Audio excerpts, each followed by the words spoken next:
we say eti for ear in Yoruba language. And in Igbo is nti for ear. Guys, did you know many words Many words in Yoruba and Igbo languages sound the same and mean the same?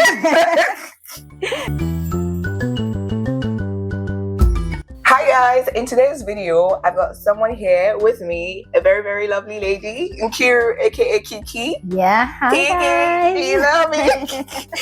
And today's video is to foster unity amongst our tribes. I'm Yoruba from Lagos State and I'm Igbo from Anambra State. Period.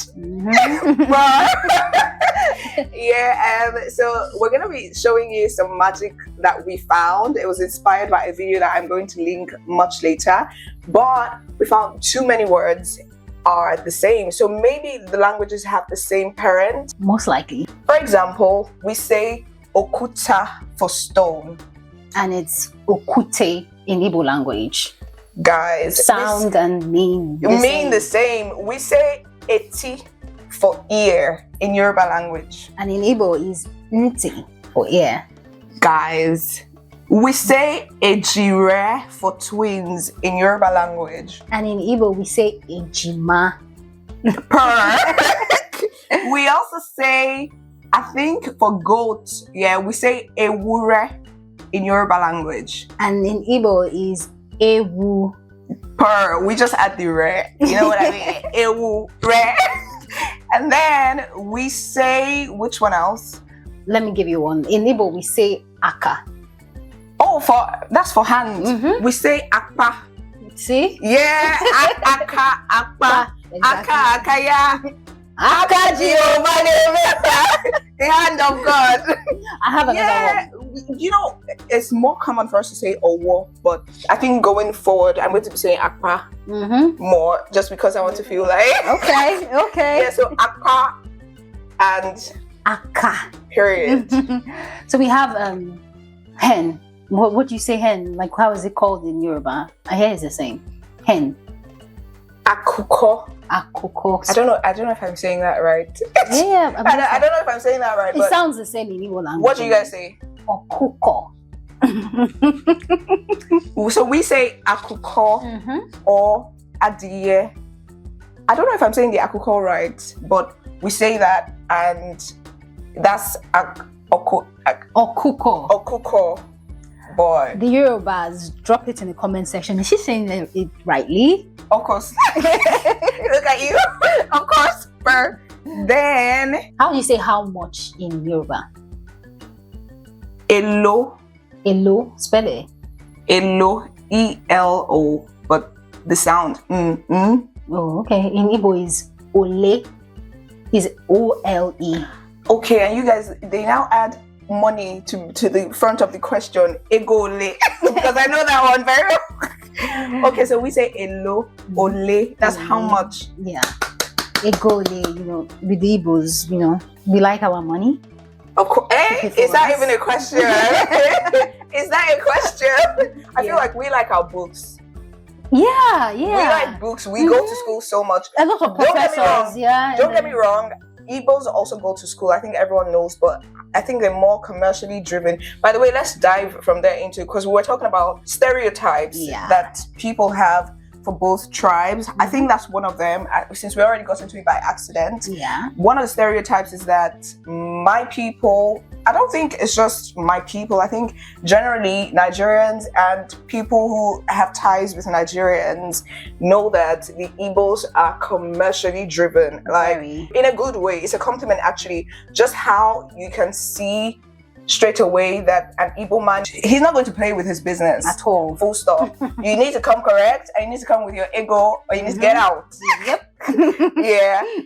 So guys, if you know of more words that sound the same and mean the same in Igbo or Yoruba languages, put that down in the comment section, and don't forget to subscribe to Wande's channel. You better do. And by the way, guys, if you've ever experienced tribal segregation or whatever, if you've ever been hurt by it, or it just blew your mind, differences and stuff like that, share your stories with us. Make sure you subscribe, hit the like button, share this video, and leave a comment, because only then does the platform know that somebody enjoyed the video. If you don't, they think that it was a boring video.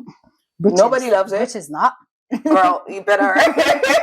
And so please do those, and we appreciate you. Yes. What's one stereotype that you say you guys have, or just in general? I think it's the money. It's the money. Like, we are very industrious as a people, and anywhere we go to, we're just looking for business opportunities. I think so too. But rather want to have our own business than work I for someone. heard if you go somewhere and you don't find an Igbo man, businesses are not successful there. That's the only reason you go there and not find them there. If businesses thrive there, I think that's the stereotype. An Igbo man is going to have a branch there, and another branch in his hometown, and another branch anywhere that he knows that his business will flourish. Yeah. He does not mind going to China, then going to Belgium, then coming back. It's a lot of work, and I really, really respect the Igbos for that.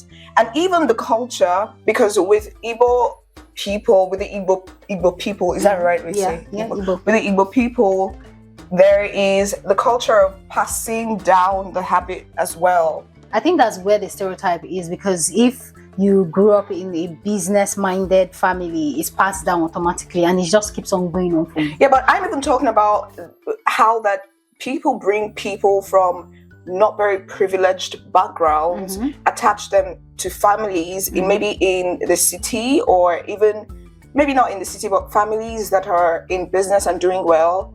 There's a name for it. I forget now. It was in the Afame Funa movie. Yeah, as there's well. something, like, you call it apprentice. It's like an apprentice. But there's boy.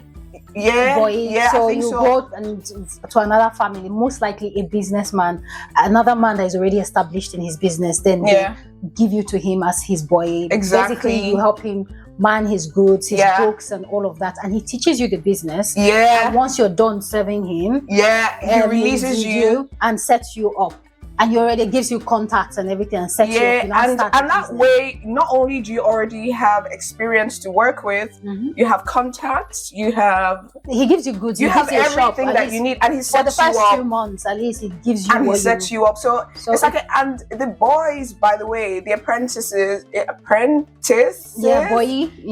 boys, while he's learning the trade for free, his boss usually would house him, so he doesn't have to pay. If he has to do a bit of education here and there, some trainings to get better, his boss will pay for it, and on top of that, he gains experience and he's set up. So yeah, that's one stereotype, but it's a good stereotype. The other time I was asking for a stereotype that you guys have towards us. Not one that you have towards you, or that you perceive that we have towards you. A stereotype, something that comes to your mind when you think of Yoruba people.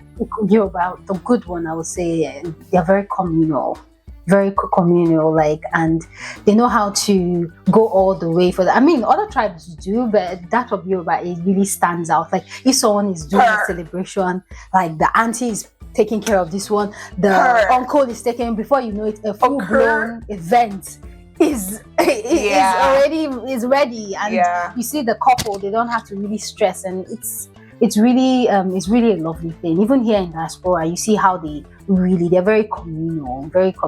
I mean, Igbos were communal, but not to that extent, because we're very business minded, and we're like here and there.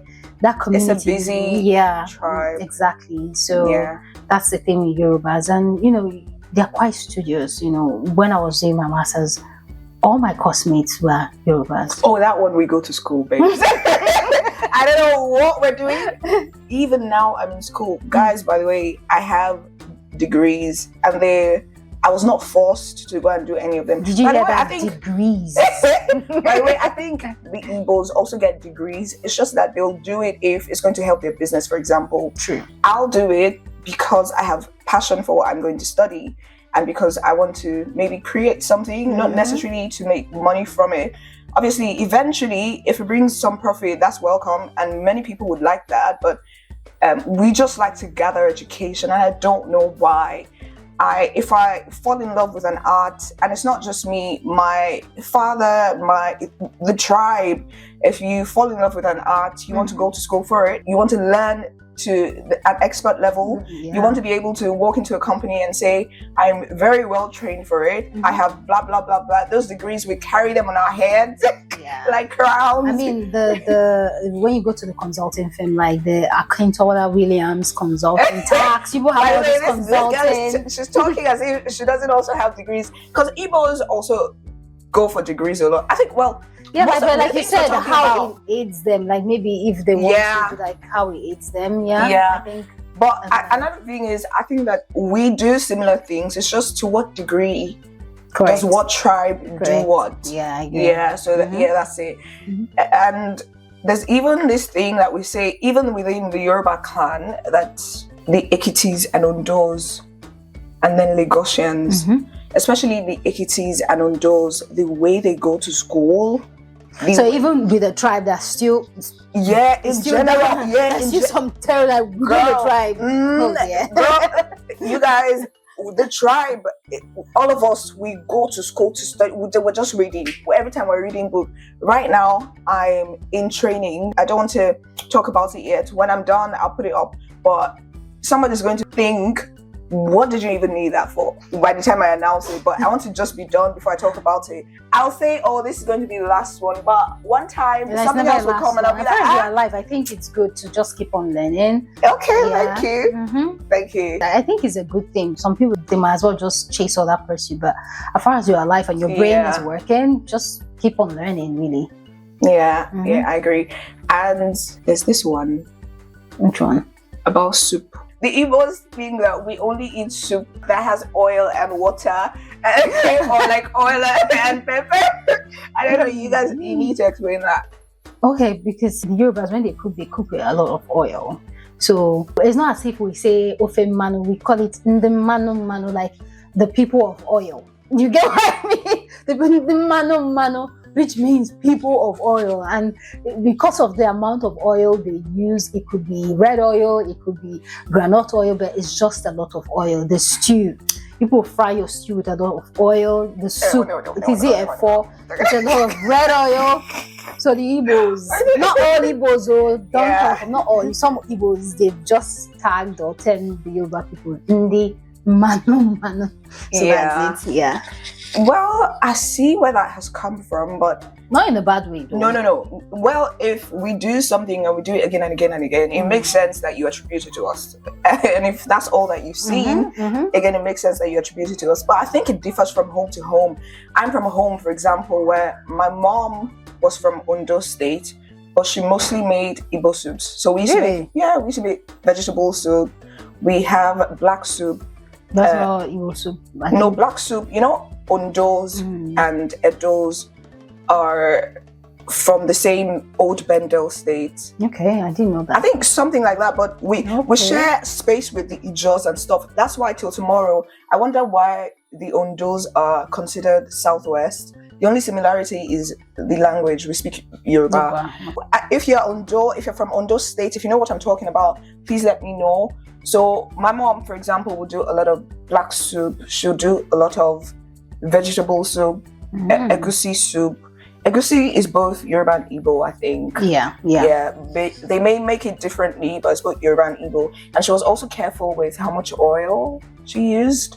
So I think that one, within our tribe, I can say for free that it differs from home to home. Okay. There are homes where they like a lot of oil. There are homes where it's just normal. But I think it's mainly the women that cook for like the public, like mama puts, and when you go to that's the beauty of that one now. You have to it's a lot of oil, so we are telling it. You don't even go there if it's not looking nice. The oil and the sheen on top. Girl. Guys, put it in the comment section. Would you go to a mama put and get food from her if you look at the stew and the stew there's not oil sitting on there and all these plenty floating, girl. Yeah. Girl. Anyways, let's talk about tribalism. Have you ever been affected, whether in subtle ways or in very serious ways? Because I think tribalism is a major issue in Nigeria. Do you know? True. But the tribalism in Nigeria is not an individualistic tribalism. It's more like, when it comes to leadership, when it comes to politics, it's like a country sort of thing. It's not like pine down, but because if you see like an Igbo and Yoruba interact, the tribalism isn't like staring there in the face. So it's just like, you know, when you go on social media, those wars and all of it, but in person, it's different. And when leadership gets involved, like you said, a lot. It's just heavy in leadership, you know. Yeah. I have been affected personally, and I think until this experience, I didn't even realize that it could happen, because I grew up, by the way, you guys, my family has such close ties with the Igbos. In fact, I was named Nkechi. Ooh. Yeah. You look like an Nkechi. Girl. Fling that hair. That's an Nkechi. Girl, I'm not. My name is Yewande, but if we get to the table, pull out Nkechi. Yeah, Yewande. Well, yeah, because we had such close ties with 2 Igbo families. Okay. We're not related by blood, but we became one family because we lived, you know, face me, I face you houses. Before we moved. We just happened to just be so into each other. My parents were new parents from what they explained to me. They just had me. I was just a few days old.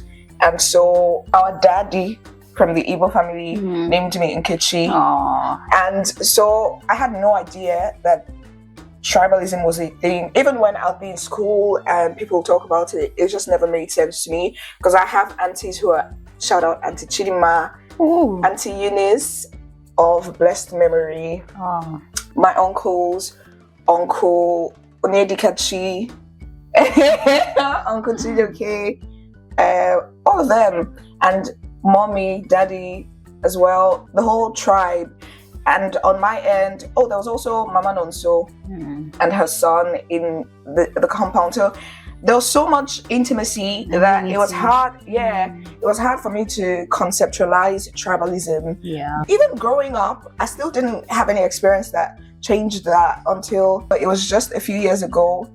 I was with someone and I just felt like something wasn't right. And I thought it was the communication, because he was just quiet a lot.